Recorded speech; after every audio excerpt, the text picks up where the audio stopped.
Shabbat Shalom, everyone. I hope you're all doing well. This week's Parsha is Vayeshev. Vayeshev is one of my favorite Parshiot because it's the beginning of Joseph's story, Yosef. Okay, so the Parsha begins with Yosef being introduced. So it says Yosef spent most of his time with the sons of Bilhah and Zilpah. So just as a refresher, Bilhah and Zilpah are Jacob's two handmaidens. So he has Leah and Rachel, who are his two main wives, and then he has two handmaidens, which are Bilhah and Zilpah. So okay, we could have just said Yosef was friends with his brothers, but Rashi, Rabbi Shlomo Yitzchaki, comments that this is a specific a mention of the fact that Yosef was friends with the sons of the lesser wives. Why? Because apparently Leah's sons were not so nice to Bilhah and Zilpah's sons because they were of lesser wives. And so Yosef went out of his way to be kind and welcoming to them. Beautiful, something amazing we can learn. So that's the first thing. That being kind and good to the underdog is amazing, and we're gonna speak more about the underdog soon. So Yosef is kind to Bilhah and Zilpah's sons, but he's a little bit annoying. Okay, so this is the whole deal. He's the youngest child at the time. He's also the only child of Rachel, Yaakov's favorite wife, as we've spoken about, the one that he really wanted to marry at the beginning of his story. So Yaakov really loves Yosef. Yosef's he's the youngest, he's the son of Rachel, and he also gets this amazing coat from Yaakov. Yaakov makes him this ketonet pasim, this fine linen tunic, and the brothers are jealous. So the brothers are working hard all day in the fields, but Yosef kind of does his own thing. He's just learning and with his fancy little coat.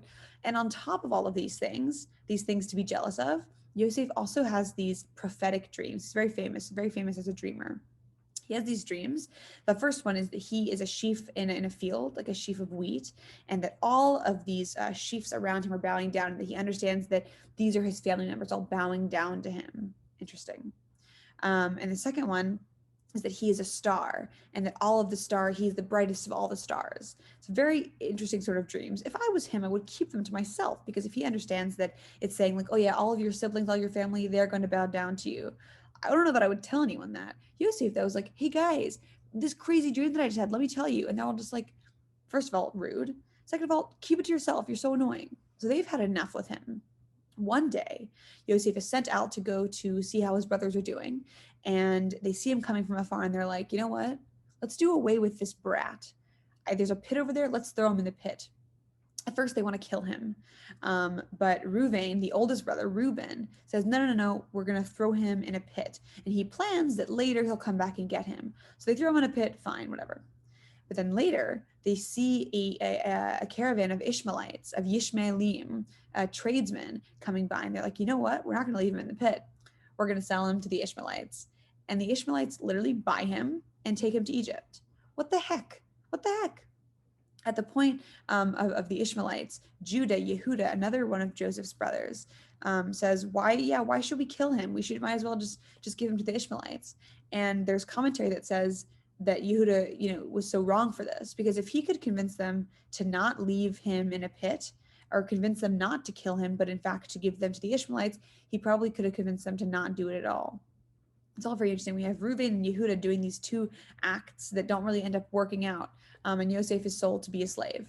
There's interesting commentary pointing out that the tradesmen are specifically mentioned as being tradesmen of lotus, spices, and other nice smelling things. And what is this? What is the explanation for this random mentioning? Okay, they're tradesmen, whatever, going to Egypt. But Rashi comments that this is on the merit of Yosef's righteousness, that even though he's being dragged to Egypt, he's doing it with a sweet-smelling caravan, because usually caravans are filled with bad-smelling tar or other things that don't smell so good. And so what Yosef is doing, what Yosef is having to experience, is not as bad. So think about this in your life. When have there been really tough situations? God forbid you should ever be sold by your brothers to be a slave in Egypt, but tough situations where everything was just so rough, and then you saw a glimmer of light. You had a sweet smelling spice. You had some sort of reprieve. So think about this idea as well.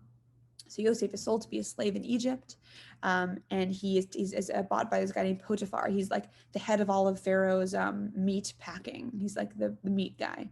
And Yosef rises to the top. He's the best slave in all of the land, in all of Potiphar's house. And then he becomes the number one guy at Potiphar's house, so much so that he's left alone there when everyone else is off doing stuff. And in this time that he's left alone, Potiphar's wife tries to make a move on him, and Yosef is so righteous that he says no, but she's, annoyed and spurned by him, and so she accuses him of sexually assaulting her. And so then Yosef is sent to prison. So this guy can't catch a break, except that when he's in prison, he also rises to the top.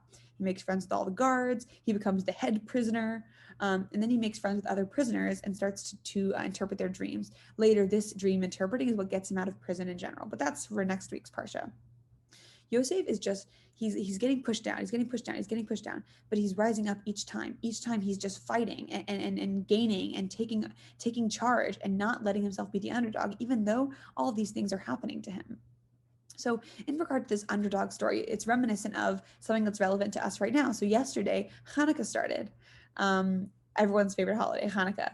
And Hanukkah is definitely about sufganiyot, fried donuts, and latkes, and dreidels and gifts, totally.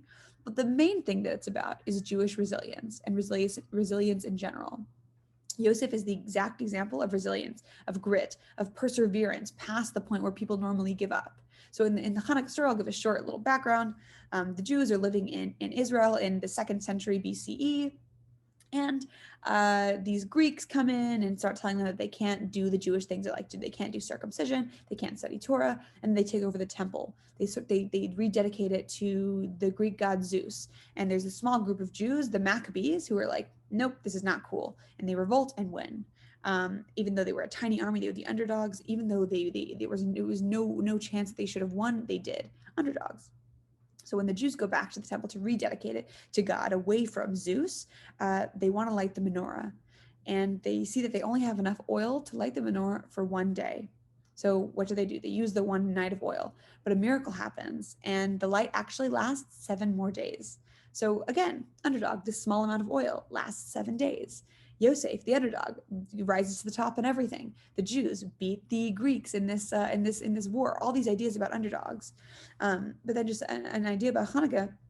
Why do we celebrate 8 nights of Hanukkah if there were really only 7 miraculous nights, right? Like the oil was supposed to last for 1 day, so that was a normal day of oil, and then the 7 after, those were a miracle. So why isn't Hanukkah 7 days?